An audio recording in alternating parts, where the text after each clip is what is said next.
Saying Herschel Walker was a one-man wrecking crew isn't just a metaphor. Herschel's going to take the ball, watch the move inside, right there, and then back to the outside. Watch him just split. His stats are impressive, but they don't tell the whole story. Because of that Dallas trade, people tend to forget how freaky of an athlete he really was. Herschel Walker was different, and if it wasn't for an NFL rule change in 1990, he would statistically be top 10 all-time in every rushing category. Before Walker was trampling NFL defenders, he was turning college opponents to dust. He was regarded as the best back all-time at the University of Georgia. 6'2", 222 pounds. A bruising back that didn't go down easy, if you could even catch him. Walker was a state champ in the 100-yard dash with a time of 9.9 seconds in high school. 1980 was his freshman year at Georgia. Not only did he rush for 1,660 yards on the season, he rushed for 283 yards in one single game against Vanderbilt. Walker placed third in Heisman voting. In 1981, he rushed for 1,891 yards, including 265 yards in one game against Ole Miss. Second in Heisman voting. 1982, he rushed for 1,752 yards on the season and finally won the Heisman. At the end of his junior year, Walker owned 41 school records, 16 SEC records, and 11 NCAA records. More than 40 years later, he still holds many of these records at Georgia. That game of 283 rushing yards against Vandy, most ever by a Georgia player. His 265-piece against Ole Miss, third most. 238 against Florida is the sixth most. A 225 outing against Georgia Tech, eighth most. And tied for 10th most at 219 yards, all Herschel Walker, 3 times. Nick Chubb is the only other player to be in this top 10 twice. Herschel Walker is in it 7 times if you count all 3 outings of 219 yards. His 5,259 career rushing yards is the most all-time at the school. Second place is almost 500 yards less. He had dominated the college scene long enough. It was time to move on to the pros. If you're impressed by a running back lining up at wide receiver, then you'll be flabbergasted by what Herschel Walker did in the league, as he took on more than 3 times the responsibility of a 2-position player. But before Walker got to the NFL, he had a different stop on the way. When he left college, the NFL had a rule that players that still had NCAA eligibility couldn't enter the league. So Walker went to the USFL and joined the New Jersey Generals. For 3 years, Walker tore that league down with his powerful running style. Over 5,500 yards rushing, over 7,000 yards total when you add receiving yards on top of that. But by 1985, the USFL folded, and the following year, Herschel Walker joined the Dallas Cowboys. He made an immediate impact, as you'll see here. Even when defenders got to him, he still trucked forward. When you looked at him, he looked like a power back. But when defenders got set for a big hit, Walker blew past them with blistering speed.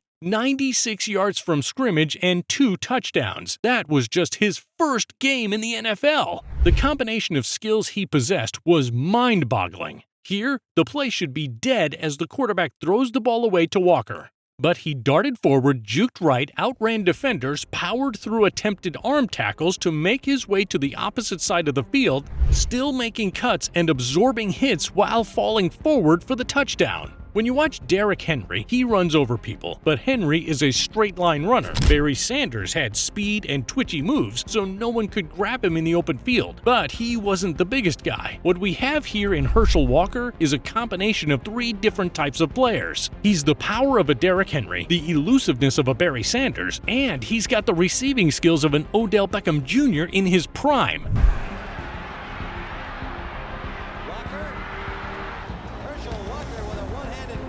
Making one-handed highlights before OBJ was even born. Walker played in 16 games his rookie year, but only started 9 of them. That makes the 737 rushing yards and 12 rushing touchdowns impressive, especially when you factor in that this running back had more receiving yards that year, 837 yards on 76 receptions, plus another 2 touchdowns. Over 1,500 yards from scrimmage, and then he did that again his second year.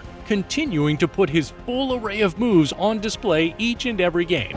But it was his third year, 1988, when people started throwing around the term one-man offense. 1,514 rushing yards, 505 receiving yards. That's over 2,000 yards from scrimmage. Walker did all this while playing in a way no player had ever done before. He played 7 different positions: halfback, fullback, tight end, H-back, wide receiver, lining up both in the slot and as a flanker, and later he began returning kicks too. It's one thing for the backs to catch the ball out of the backfield. It's another thing for them to line up on the line of scrimmage. But there was a problem. Walker was the man, but in his first 3 years, the Cowboys went 7-9, 7-8, and 3-13.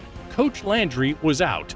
Jimmy Johnson was in. And though Jimmy Johnson's first season record of 1-15 looked like hot garbage from the view of the standings, it was the beginning of a controversial yet genius plan. Herschel Walker's name will forever be famous, but not for his excellent play. It was for something out of his control. In his first season as the Cowboys coach, Jimmy Johnson already thought Walker was a prima donna and felt his attitude was affecting the team chemistry that he desired his Dallas squad to have. Johnson also preferred the new shifty style of running backs coming into the league. Though Walker had moves like that, Johnson mainly saw him as a power back. He also figured Walker was a valuable trade asset, so he purposely didn't play him much. The first 5 games of the season for the Cowboys, all losses. 3 of those games, Walker had 12 or less carries. October 8th, the Cowboys lost to the Packers 31-13, hit 0-5, and then 2 days later, Jimmy Johnson pulled the trigger on a trade. The Minnesota Vikings thought they were one great player away from a Super Bowl. Herschel Walker looked to be their missing piece, but Johnson wasn't going to give him away for cheap. The trade was enormous, ultimately involving 18 different players across 3 teams and numerous draft picks. The Cowboys received several players and draft picks from the Vikings, but many of the picks were conditional and based on the players they received. Johnson never intended to play those players, thus raking in a ton of picks to use, which eventually resulted in players like Emmitt Smith, Darren Woodson, and Russell Maryland. It will forever be known as the Herschel Walker trade. And though he was a great player, it's known as the most lopsided trade in history. The advantage going to the team that got rid of him. It will always be the deal analysts reference when they beg for a subpar team to trade their superstar player away. They need to trade Micah Parsons.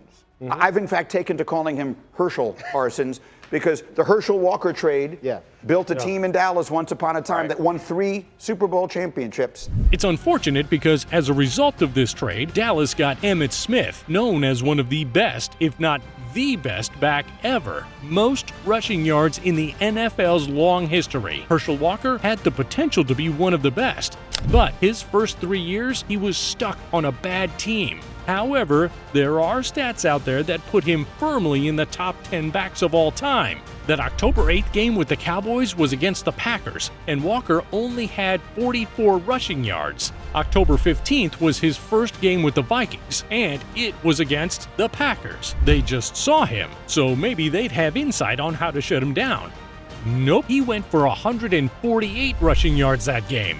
Walker was still the same historic player and went on to have many more fantastic seasons. But that year, the Vikings got bounced out of the playoffs in the divisional round. In 1990 and 91, they didn't even make the playoffs. And the man they traded everything for, he was no longer a Viking. He played 3 years in Philly, recapturing the Magic with a 1,000-yard season in 92, played a season with the Giants, then finished his career where it started, in Dallas, serving mainly as a kick returner. By the end of his career, Herschel Walker didn't win any Super Bowls. He amassed 8,225 rushing yards, which is the 45th most all-time, and his 4,859 receiving yards is 8th most among all running backs. Even though Walker looked unstoppable and put on incredible displays on the field, you might look at the numbers and wonder, what's the case for this guy being a top 10 back all-time? Well, Herschel Walker was a victim of his time, a rule put in place that didn't allow him to head to the NFL once he finished his junior year of college. He went to the USFL for 3 years and showed his dominance there, finally bringing it with him to the NFL afterwards. If you take his receiving yards from the USFL days and add it to his NFL receiving yards, he'd be second among running backs, behind only Marshall Faulk. And if you took his 5,562 rushing yards from the USFL and added it to his 8,225 NFL rushing yards, that'd set him at 13,787 yards, 7th all-time, just past LaDainian Tomlinson. Of course, it doesn't really count in the history books. You can't throw numbers around from one league to another. But just think, if he could have joined the NFL right away, what could this freak of nature have accomplished? Where could he have sat on the all-time list? Maybe Herschel Walker's name wouldn't be synonymous with a lopsided trade, and instead as an all-time great. Thanks for watching. If you liked our video, be sure to subscribe and check out our other videos on the screen.